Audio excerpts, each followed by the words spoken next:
Hey, Ellen. What now, Chris?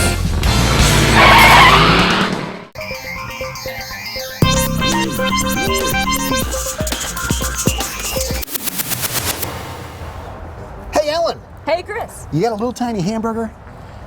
Because this is the world's smallest beefsteak tomato.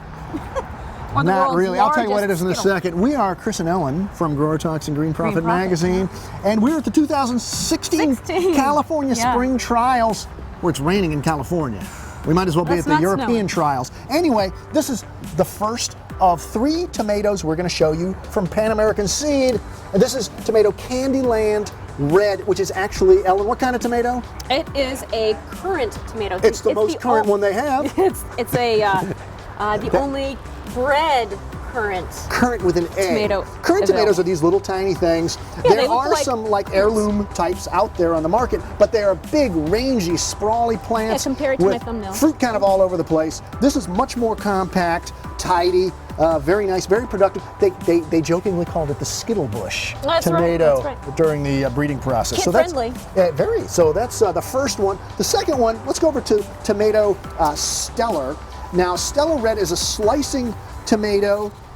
And the key with this one, it is the most disease-resistant tomato you're going to find. So if you're growing tomatoes in a place that's wet, humid, weird, bad soils or whatever, like what's going on right now. You kind of. You're in California, it's awful for that. That's Stellar. And lastly, do you make sauce, Ellen? I do. I bet you would like this one then, because yeah.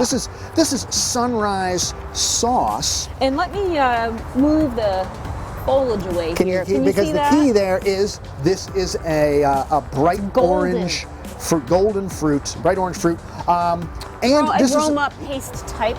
Yeah, it's a determinant, so it's going to make all that fruit at once, so you can harvest it and make your paste. One batch of and it's got a nice compact habit, but very high yield and also good disease resistance. Right. Then we got 2 cucumbers here at PanAmerican seed, part of their hand picks.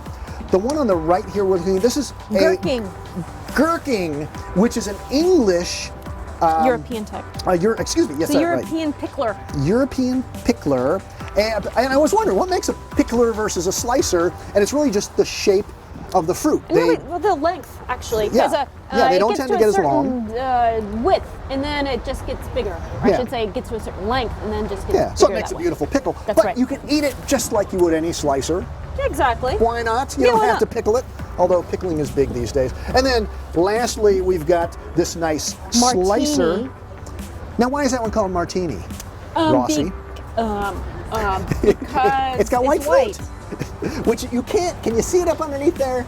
There is, way down underneath, Jen, if you can get in there, there is a pale green, almost whitish fruit. And this is a nice slicing type, very mild, with a nice crunch, they say. So that's an American slicer. There it is. Let's have a martini later on, shall we? So that's 5 new veggies from PanAmerican seed of the 2016 California Spring Trials. Have a tomato. Oh, thank you.